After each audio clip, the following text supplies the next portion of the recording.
మీకు ఎప్పుడైనా ఇలా అనిపించిందా? మీరు మీ స్నేహితుడితో కలిసి ఏదైనా వస్తువు గురించి మాట్లాడుకుంటున్నారు. బహుశా ఒక కొత్త షూస్ గురించి కానీ, ఒక ఫోన్ గురించి కానీ, అదేదైనా ఒక వస్తువు గురించి కానీ. ఆశ్చర్యకరంగా 5 నిమిషాల తర్వాత మీరు మీ ఫోన్ ఓపెన్ చేయగానే సరిగ్గా అదే వస్తువుకు సంబంధించిన అడ్వర్టైజ్మెంట్స్ కనిపిస్తాయి. ఇది మీకు ఎప్పుడైనా జరిగిందా? అరే, నా ఫోన్ నా మాటలు వింటుందా అని మీకు డౌట్ వచ్చిందా? ఇది యాదృచ్ఛికం కాదు. మనకు తెలియకుండానే మనం ఒక అదృశ్యమైనటువంటి డిజిటల్ ప్రపంచంలో చిక్కుకుపోయాం. ఒకప్పుడు మనం యుద్ధాలు అంటే తుపాకులు, కత్తులతో జరుగుతాయి అనుకునేవాళ్ళం. కానీ ఇప్పుడు అసలైనటువంటి యుద్ధం మన మెదడులో జరుగుతుంది. మన కళ్ళ ముందు కనిపిస్తున్న రంగుల వెనుక, మనం వాడుతున్నటువంటి ఈజీ సౌకర్యాల వెనుక ఒక పెద్ద ప్లాను ఉంది. అసలు ఈ టెక్నాలజీ మనల్ని ఇటు తీసుకెళ్తుంది. ఇది మనకు దేవుడిచ్చిన వరమా, లేక మనమే సృష్టించుకున్న ఒక భయంకరమైనటువంటి రాక్షస? ఈరోజు మనం ఈ సీక్రెట్స్ని విప్పుదాం. ఎక్కడా స్కిప్ చేయకుండా చివరి వరకు చూడండి, ఎందుకంటే ఇది మీ ఆత్మకు సంబంధించినటువంటి విషయం.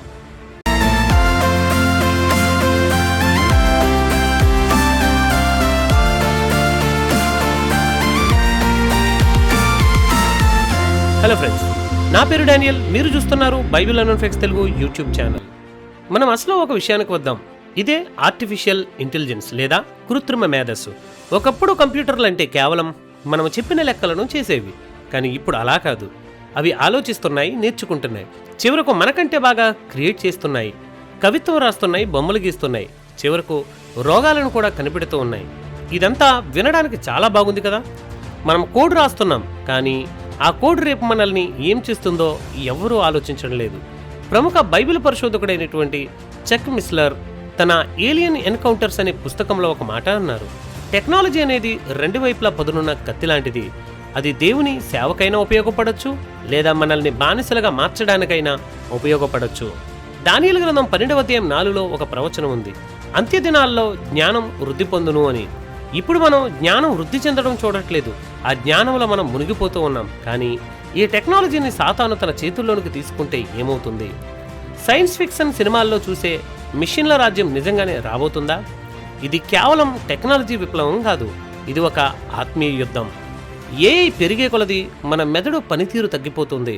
దేవుడు మనకు వివేచన ఇచ్చాడు, ఆలోచించే శక్తిని ఇచ్చాడు. కానీ ఇప్పుడు మనం ప్రార్థన ఎలా చేయాలో కూడా ఏఐని అడుగుతున్నాం. ప్రసంగాలు ఎలా రాయాలో ఏఐని అడుగుతున్నాం. ఇది ఒక రకమైనటువంటి ఆత్మీయ మొత్తు. మనం మెల్లమెల్లగా మన ఆలోచన శక్తిని ఆల్గారిథంకి అప్పగించేస్తూ ఉన్నాం. మనం డిజిటల్గా చేసే ఎంపికలే మన ఆత్మను రూపుదిద్దుతున్నాయి. ఏఐ దీనిని మరో స్థాయికి తీసుకుని వెళ్ళింది. ఇది మనం ఏమి కావాలో అదే చూపిస్తుంది. మనకు నచ్చిన అబద్ధాలనే సత్యాలుగా నమ్మిస్తుంది. సత్యాన్ని వెతకాలనేటువంటి ఆకలిని చంపేస్తుంది. విజ్ఞానం లేనటువంటి సమాజం మోసపోవడానికి సిద్ధంగా ఉన్న ఎరలాంటిది. ఇదే క్రీస్తు విరోధికి వేదికను సిద్ధం చేస్తుంది. బైబిల్లో ప్రకటన గ్రంథం 13వ అధ్యాయం 16-17లో మృగం యొక్క ముద్ర గురించి ఉంది కదా. ఆ ముద్ర లేనిదే ఎవరు కొనలేరు, అమ్మలేరు అని ఉంటుంది.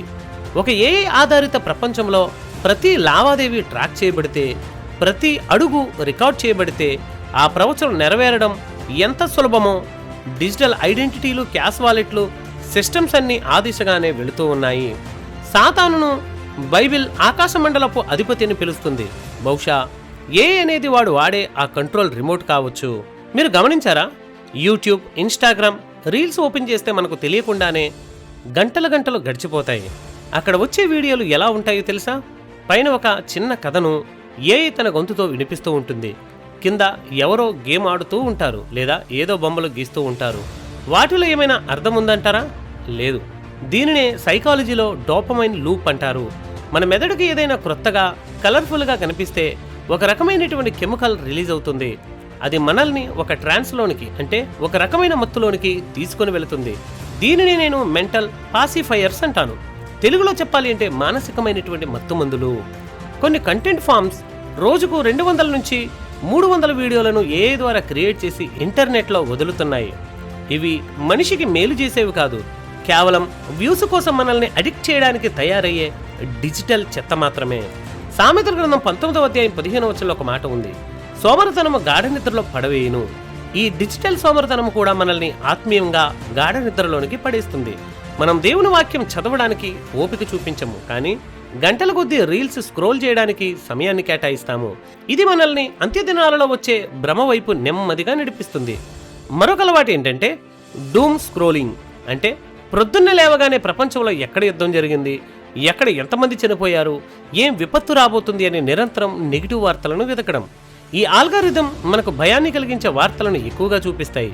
ఎందుకంటే భయం ఉన్న చోటే మనిషి ఎక్కువగా ఆగి చూస్తాడు. దీనివల్ల ఏమవుతుంది అంటే దేవుని సర్వాధికారం మీద మనకు నమ్మకం పోతుంది, లోకం పాడైపోతుంది, నా వల్ల ఏమవుతుంది అనే నిరాశ వస్తుంది.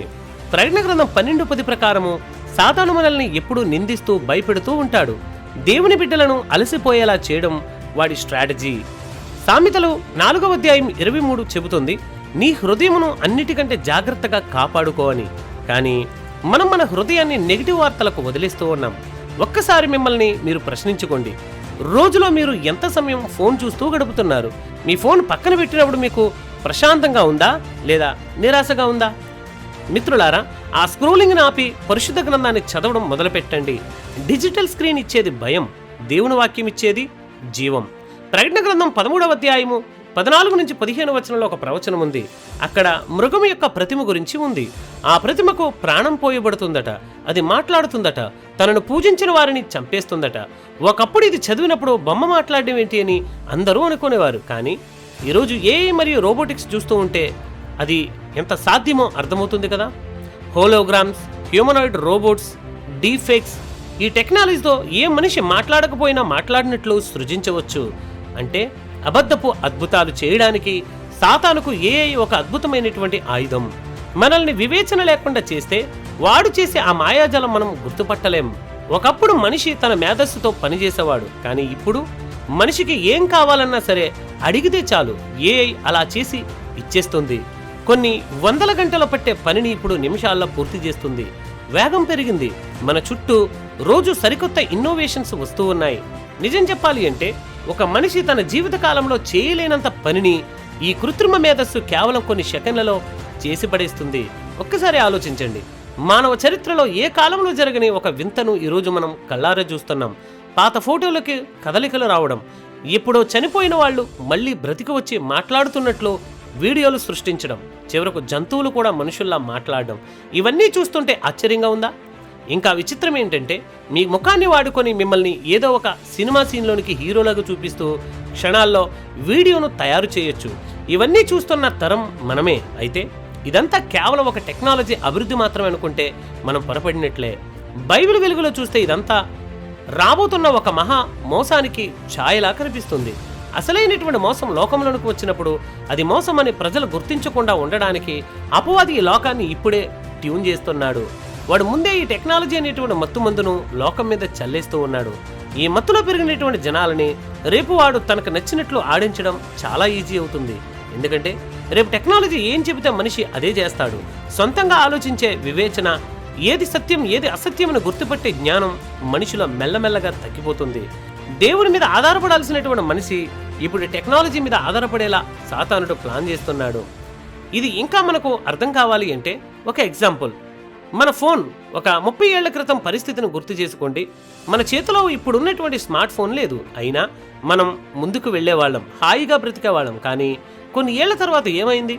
అసలు మనిషికి ఫోన్ లేకపోతే ప్రాణం పోతుందన్నట్లు ఫోన్ మన డైలీ లైఫ్లో ఇంత ఇంపార్టెంట్ అయిపోయింది. ఫోన్ లేనిదే బయటకు అడుగు పెట్టలేం. ఫోన్ లేనిదే ఏ పని అవ్వదు. ఇప్పుడు ఏఐ కూడా అలాగే చేస్తుంది.